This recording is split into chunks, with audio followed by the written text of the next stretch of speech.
I had always been the type of person who sought adventure, the kind of person who thrives on the unknown. When my friend suggested a road trip across the Midwest, I was all in. The open road, the sense of freedom, what could go wrong? We were a group of three, me, Ethan, and Sarah, all in our late 20s, eager to explore some of the most isolated parts of America. It was a Thursday afternoon when we left Chicago, the sun hanging low in the sky, casting long shadows over the cracked pavement. We didn't have a specific route in mind, just the vague idea of heading south toward Missouri, maybe ending up in the Ozarks.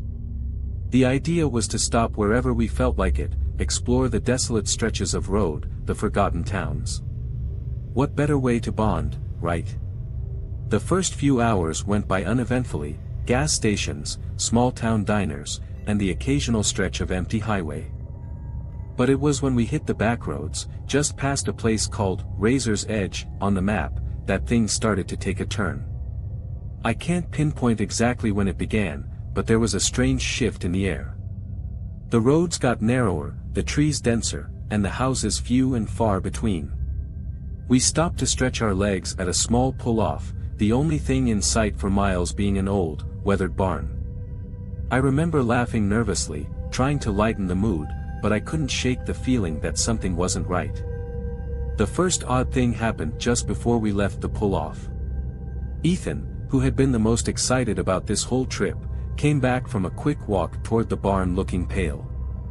His usual sarcastic grin was gone, replaced by a look of genuine concern. "You guys need to see this," he said, his voice low and tight. Curious, we followed him, our footsteps crunching over the gravel. As we approached the barn, I noticed something strange. The front door was ajar, and there was a faint smell in the air, something metallic, almost like old blood. We pushed the door open, and inside, it was a mess. It wasn't just the usual abandoned barn stuff, old hay, broken tools, and the like. There were strange markings on the floor, as though something had been dragged across it. The worst part, though, was the walls. They were covered in something that, at first glance, I assumed was paint, but then I saw it more clearly. Red streaks, and I mean streaks, as if someone had smeared it, no, splattered, all over the place. We all stood there, frozen, before Sarah finally spoke up. "This isn't funny, guys." I could hear her voice shaking, and I could feel my heart rate pick up too. Ethan tried to brush it off, making some joke about creepy abandoned places to ease the tension, but there was a crack in his voice. We left quickly, trying not to acknowledge the knot of dread that had formed in my stomach. But it didn't leave me. Something about that barn, the red marks, the smell, it felt like we had disturbed something. We continued driving for a while longer, but that sense of unease didn't go away. We ended up on a tiny back road, one that seemed to stretch on forever. The sun had fully set now, and the headlights of the car were the only thing illuminating the road ahead. Then, a figure appeared out of nowhere. We were traveling at a decent speed when I saw it, someone standing by the side of the road, barely visible in the dark, like a shadow. I thought it was a trick of the headlights at first, but as we got closer, I realized it was a person. Standing perfectly still. I could feel my heart in my throat as we approached. Ethan slowed down. Should we stop? I wanted to say no. I wanted to keep driving, to keep my foot on the gas and never look back. But something made me nod, and before I knew it, we were pulling over. The figure didn't move. I rolled down the window, my hands trembling, and called out into the darkness. "Hey! Are you okay?" No answer. "Do you need help?" I asked again, a little more urgently. My voice felt small against the vast nothingness of the night. Still, nothing. Then, just as I was about to ask Ethan to drive away, the figure turned slowly, its head jerking toward us. It wasn't a person. At least, not anymore. I don't know how to describe what I saw. The face was wrong. Twisted. There was no human recognition in the features, just a grotesque imitation of a person. The eyes, dark, lifeless, looked right at me, but they didn't see me. They didn't know me. Without saying a word, it turned and began to walk away, stumbling into the woods off the side of the road. I felt frozen. Sarah was the first to react, her voice panicked. "We need to leave. Now." Ethan didn't need any further encouragement. He slammed the car into gear, and we sped off, the figure disappearing into the darkness as we looked back. But I couldn't shake the feeling. The eyes. The stillness. The way it moved, like it wasn't alive at all. Something about it felt wrong. Something about this road trip was already becoming more than just an adventure. Something was hunting us. We didn't talk much after that. The silence in the car felt suffocating, even though the air conditioning was running. Sarah had her arms crossed tightly, staring out the window, her face pale. Ethan kept glancing at the rearview mirror like he expected to see something following us. I couldn't blame him. I felt the same way. We kept driving, the road stretching on like some never-ending nightmare. The lights from our car illuminated the dark asphalt ahead, but the deeper we drove into the wilderness, the more oppressive the darkness felt. The trees began to crowd the road, their branches like gnarled hands reaching down to grab us. We didn't stop again until we reached a small town, a speck on the map. It was a place called Maple Hollow, and it didn't look like it had seen a tourist in years. The buildings were crumbling, with boarded-up windows and fading paint. We passed a few gas stations, all closed, and a diner that had a flickering neon sign, but the whole place felt lifeless, abandoned. Ethan suggested we stop for gas. Might as well, right? We don't know how much longer this road goes on. I agreed reluctantly. The emptiness of the place made my skin crawl, but my fuel gauge was edging toward empty, and we hadn't seen another soul in hours. We pulled into the only open station, the pump, a rusty relic of a bygone era. An old man was sitting on a rocking chair next to the station, his face hidden behind a thick beard. He barely acknowledged us when we got out of the car. His eyes were bloodshot, and he smelled like stale tobacco. "Got any room for gas?" Ethan asked, but the old man just grunted, slowly getting up. We didn't feel safe. The hair on the back of my neck stood up as I watched him move. There was something wrong about him, something that didn't belong here. But it was his eyes that caught me, the same vacant, lifeless stare I had seen earlier in the woods. "Where are you folks headed?" the old man asked, his voice rasping like dry leaves. I didn't want to answer. The hairs on my arms prickled, and I felt an overwhelming sense of dread. The question was too casual. Too much like the kind of thing someone would ask if they had been watching you for a while. "We're just passing through," I said, trying to sound casual, but my voice cracked. I felt like I was trapped in this tiny, suffocating town with no way out. The old man nodded slowly, as if he already knew the answer. "You should leave, now," he said, his tone suddenly serious, his eyes locking with mine in a way that made my stomach churn. "This road, it ain't safe after dark. You don't want to be out here when it's too late." Ethan didn't seem to notice how strange the warning sounded. He just nodded and thanked him before filling up the tank. But I couldn't shake the feeling that we were being watched. The old man didn't leave us, just sat back down in his chair, staring at us with those same empty eyes. It felt like we were trapped in a bad dream, one where everything was wrong but you couldn't wake up. Once the tank was full, we climbed back into the car, and I started the engine. I didn't want to leave, but I also didn't want to stay. The entire town felt like a shadow, a place that shouldn't exist. The moment we pulled away, I couldn't help but glance back at the gas station in the rearview mirror. The old man was still sitting in his chair, watching us leave. The road ahead felt darker than before, the trees now encroaching on either side. But something was different, something felt like it was watching us from the woods, like eyes hidden just out of sight. I couldn't explain it, but the hairs on the back of my neck stood up. We didn't make it much further. The car suddenly lurched, and the engine sputtered before dying altogether. "Shit," Ethan muttered, banging the steering wheel. "What the hell now?" We pulled over, the car dead on the side of the road. It wasn't the gas, we had just filled up. "Try to start it again," Sarah said, her voice shaking. I turned the key. Nothing. "We need to get out and check the engine," Ethan suggested. I didn't want to, but we didn't have a choice. We climbed out of the car and popped the hood. The air felt colder now, as if the temperature had dropped 10 degrees in the span of a few minutes. I stood by the car, watching the trees. They were unnaturally still. Too still. That's when I heard it.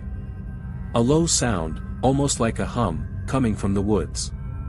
It was distant at first, but as we stood there, it grew louder. A high-pitched, unnatural buzzing sound that made my skin crawl. Ethan looked at me, his face pale. "What the hell is that?" I couldn't answer. I couldn't take my eyes off the trees, which now seemed to be moving, swaying unnaturally. Something was in those woods, something big, and it was getting closer. "Get in the car." "Now," I said, my voice cracking. We didn't need any more prompting. We scrambled into the car, slamming the doors shut.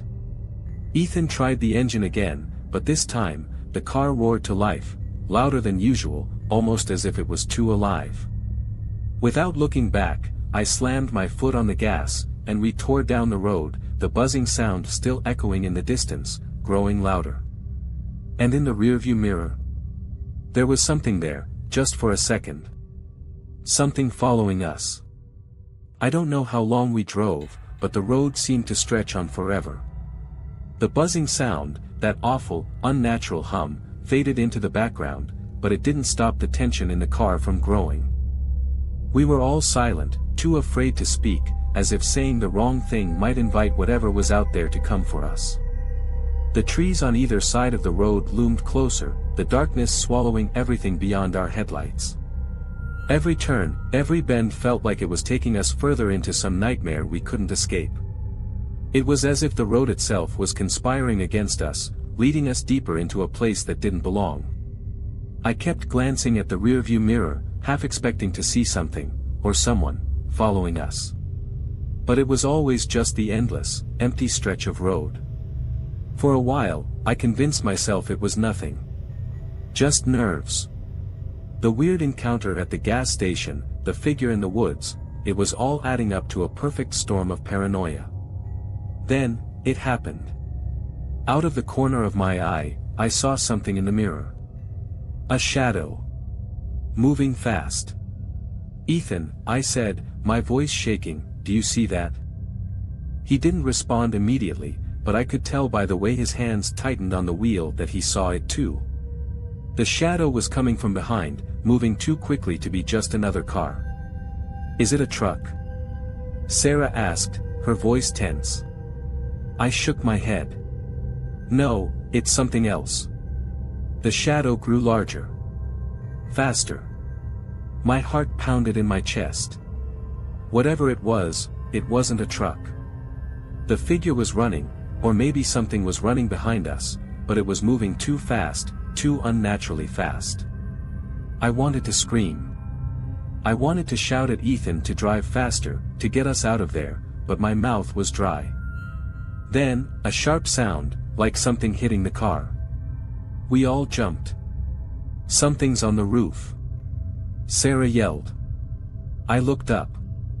There was nothing there, just the empty night sky, but then I heard it again, scratching, scraping, something heavy dragging across the roof of the car.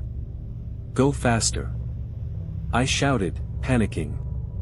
Ethan slammed his foot on the accelerator, the car surging forward, but whatever it wasn't slowing down. The scraping intensified, like claws dragging across metal. We could feel the vibration through the car, and my stomach lurched as we swerved to avoid the trees. "Do you see it?" Ethan shouted. I couldn't. I couldn't see anything but the road ahead. I didn't want to look back. The scraping stopped suddenly, and for a moment, everything felt eerily still. The only sound was the roar of the engine. Then, with a bone-chilling thud, something slammed into the back of the car, throwing us all forward. The impact felt like we'd been hit by a freight train. Shit! Ethan swerved again, barely keeping control of the car as we fishtailed on the road. The back window cracked, spiderwebbing into a jagged pattern, and something heavy, something large, scratched down the rear bumper. "Get off! Get off!" Sarah screamed. I glanced back just in time to see a silhouette, massive, dark, and moving. It was there, standing on the edge of the road, a thing so tall, so unnatural in its proportions that I couldn't comprehend it. It was like a person, but stretched and warped, its limbs far too long, its skin pale and slick under the faint light of the headlights. And its eyes, those eyes. They glowed faintly in the dark, reflecting the headlights in a way that made my blood run cold. It was watching us. "Go! Go!" I shouted. Ethan didn't need any more encouragement.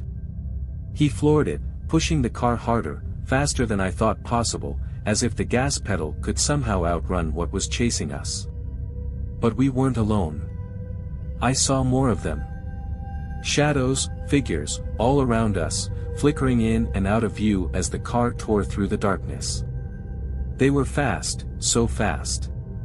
Running alongside us, keeping pace, but staying just out of sight. I could hear them now, footsteps. Their breathing. The strange clicking sound of something dragging behind them, as if they were all in pursuit. I wanted to scream, but my throat was too tight, my lungs too filled with terror. "Shit! We're not gonna outrun them!" Ethan shouted, panic seeping into his voice. Then, the car lurched again. This time, it wasn't the scraping on the roof. It was something pulling at the tires, pulling at the car itself, dragging us down.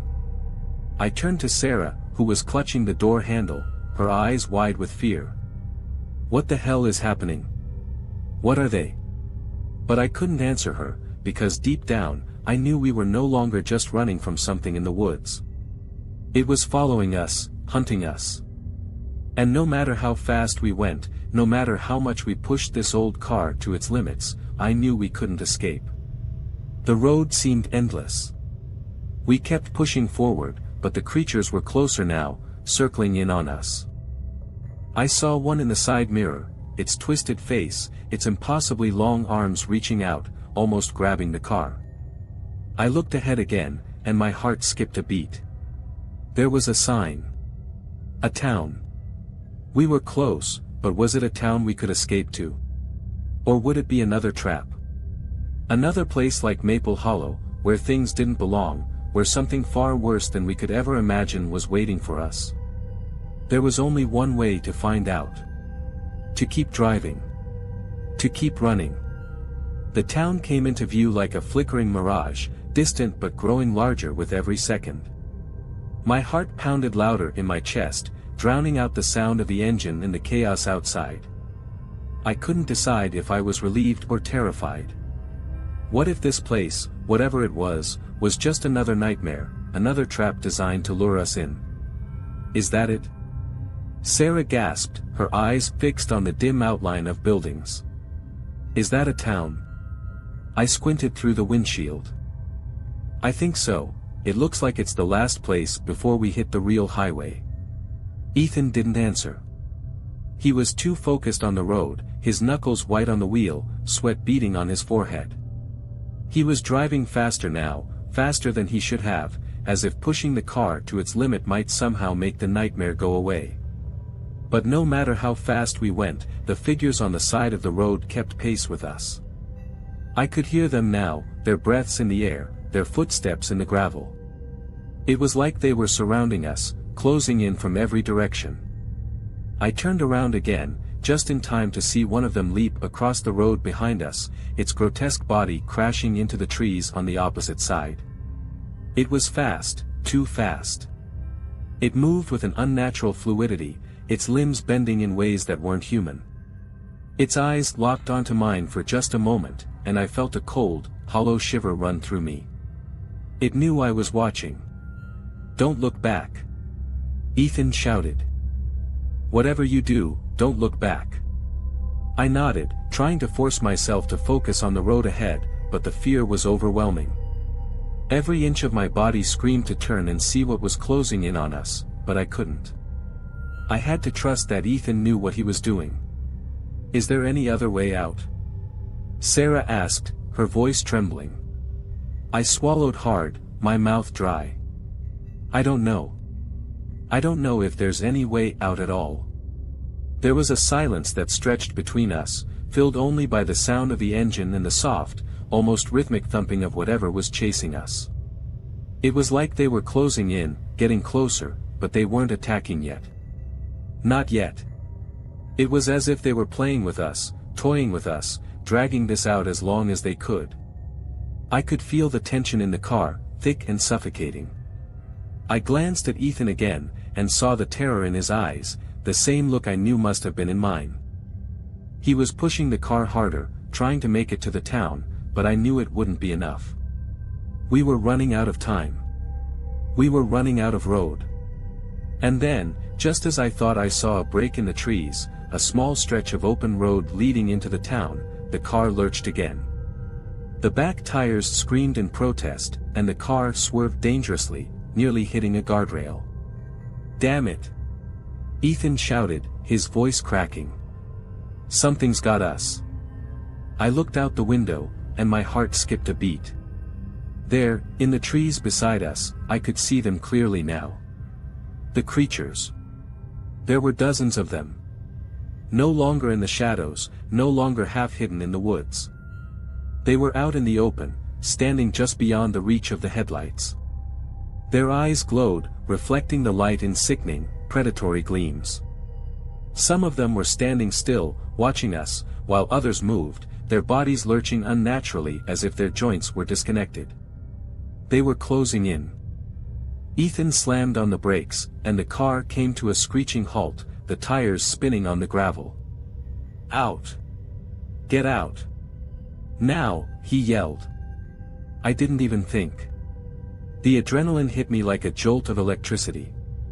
I threw open the door, almost falling out of the car, and scrambled to my feet. My legs were weak, but I pushed forward, running toward the town, toward the lights.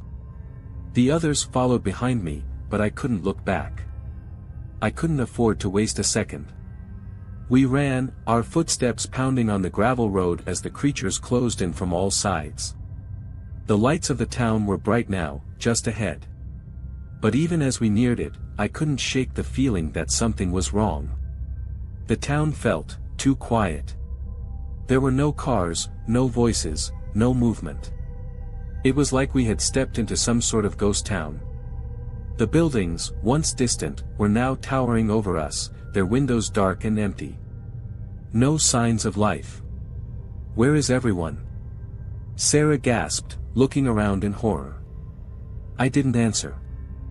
There were no answers. Just the overwhelming sense of being watched. And then I heard it, a low growl, deep in the shadows. I froze. The others did too. The growl echoed through the empty streets, sending chills down my spine. "We need to get inside," I whispered, but my voice felt weak. But just as I turned toward the nearest building, I saw something move in the darkness. A shadow, tall and twisted, standing in the doorway of what looked like an old church. It wasn't just any shadow. It was the same thing I had seen earlier, the thing that had been chasing us. Its form was impossibly tall, its limbs too long, too distorted. It tilted its head, its eyes glowing with that sickening light. I barely had time to react before it stepped into the light, blocking the doorway. "Run!" I screamed. But it was too late. The town, the so-called safe haven, was no refuge at all. The creatures were here. And this time, they weren't playing. I didn't think. There was no time to think. Only the overwhelming instinct to survive. The moment I saw that shadow in the doorway, blocking our only way into what I hoped might be safety, everything inside me screamed to turn and run. And run we did. Ethan, already ahead of us, was the first to react. He veered sharply to the left, pulling us away from the creature at the door. "We can't stay here." "Run," he yelled, his voice strained with fear. Sarah was right behind him, her face pale, tears streaming down her cheeks, but her feet never faltered. I could hear her ragged breaths in the stillness of the night as we bolted down the empty street. My mind was a blur of panic, my heart pounding in my ears, as I turned back once more to look at the thing in the doorway. It didn't move at first. Its glowing eyes followed us, calculating, cold. And then, snap. The sound echoed through the street as it stepped forward, its long limbs creaking like old wood under pressure. "We have to get inside somewhere, anywhere." I shouted over my shoulder, but my voice felt weak, desperate. But as I turned back around, I saw something that made my stomach twist. The streets ahead of us weren't empty anymore. The creatures had already surrounded us. They were everywhere, standing in the shadows, flickering in and out of view like demons materializing from the darkness. Each one moved in its own twisted rhythm, their faces blank but their eyes, those eyes, burning with an empty, predatory hunger. Their long, unnatural limbs reached out from the darkness, as though they were drawn to the sound of our footsteps, to our fear. I had no doubt in my mind that we were trapped. The buzzing hum, that dreadful noise, filled the air again. It came from all around us, vibrating the ground beneath our feet, rattling our bones. They were closing in. Up ahead. Ethan yelled, pointing toward a building at the far end of the street. I didn't even look to see what kind of building it was. I just followed, pushing my legs harder, my feet pounding against the cracked pavement. My breath was coming in short gasps, but I didn't dare slow down. I didn't look back. I didn't have the courage to see how close they were, how many of them there were. We reached the building, a weathered old structure that looked like a church. The doors were partially ajar. Without thinking, Ethan yanked them open and we rushed inside. The heavy door slammed shut behind us, the sound ringing through the hollow interior. The moment we entered, the atmosphere changed. The air inside was thick, musty, almost suffocating. The walls were cracked, and the dusty pews looked like they hadn't been touched in years. The smell of old wood, mildew, and something else, something metallic, filled my nostrils. "Is this it?" Sarah asked, her voice strained as she glanced around the room. "Is this really safe?" Before anyone could answer, a loud bang echoed from the door. Then another. And another. The creatures were outside, slamming into the door, trying to break through. The door groaned under the pressure. I could hear the nails squeaking as they pulled free from the wood, the hinges creaking in protest. "We're not safe here," I muttered. "We need to find another way out." But as I turned to look for an exit, I saw something that made my blood run cold. At the far end of the church, just behind the altar, stood a figure. It wasn't like the others. This one felt different. It was tall, impossibly tall, but this one didn't have the same twisted limbs. This one was human-shaped, its posture unnaturally still. Its face was obscured by a long, tattered cloak, but the eyes, those eyes, were visible, glowing faintly in the dim light. It was watching us. What are you?" Sarah's voice trembled as she took a step back. The figure didn't respond. It just stood there, its eyes locked on us, a presence that felt ancient, knowing. It didn't move, but somehow, I felt like it was studying us, waiting for something.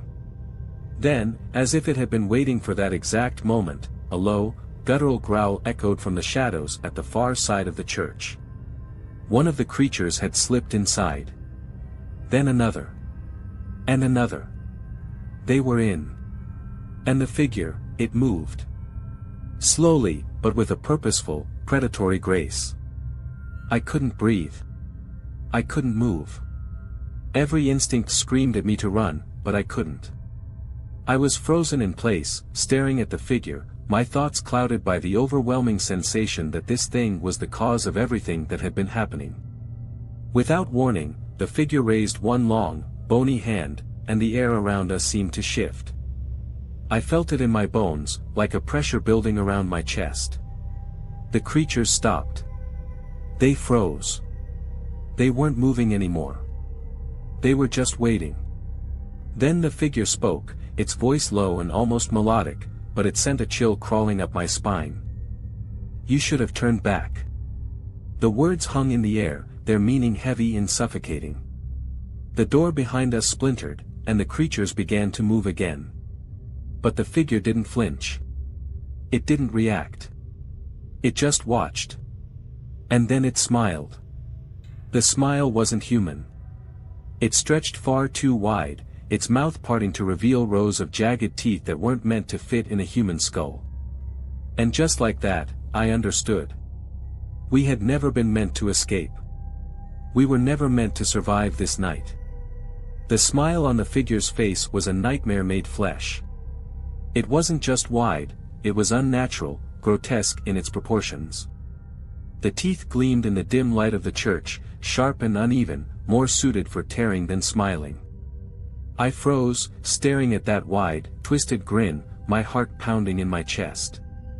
The creatures behind us stopped their advance, waiting for a command. They didn't move, they didn't need to. The figure in the cloak had a power over them. I felt it, like an invisible weight pressing down on us, a suffocating force that left no room to breathe. "You should have turned back," it repeated, its voice a raspy whisper that seemed to reverberate in my mind rather than my ears. I couldn't speak. My mouth was dry, my legs shaking. I glanced at Ethan and Sarah.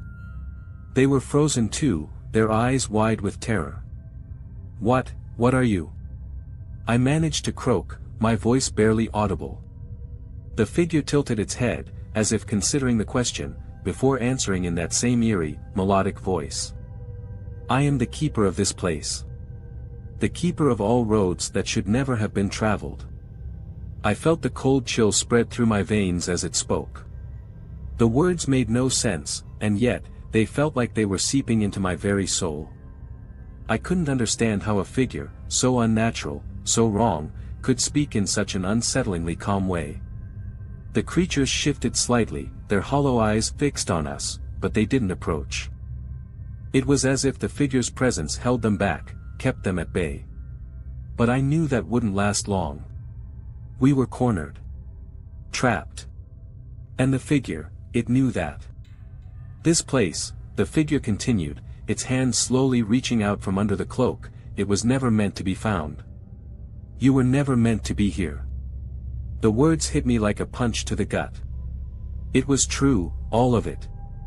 From the moment we started that road trip, it had felt wrong. The places we'd passed, the towns that had seemed abandoned, the creatures lurking in the shadows, it was all part of some twisted trap. But the worst part was yet to come. You are the last. The last to wander these roads. Once I take what is mine, there will be no more. The figure raised its other hand slowly, and I saw it now, the shadowy outline of the creatures behind it, waiting, poised to strike. There was no escaping now. The figure had no need for us to run. It wasn't hunting us. We were already its prey. A feeling of dread unlike anything I had ever experienced crawled over my skin. The atmosphere in the church seemed to thicken, the air becoming heavier, colder. I could feel the weight of the darkness pressing in on me, tightening around my chest. "You think you can escape?"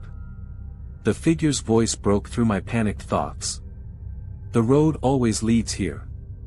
It always brings the lost souls back, to me." I stared, stunned, as it raised its arms high above its head. And then, the ground beneath us trembled. The walls groaned like they were alive, and the sound of shifting earth echoed through the church. I felt a pull, a strange magnetic force tugging at me. It was as if the very building itself wanted to swallow us whole. The creatures stepped forward now, moving slowly, like a well-rehearsed dance. Their eyes locked onto us, and I felt their hunger, their twisted desire to tear us apart. But they were still waiting for something. They were waiting for their master's command.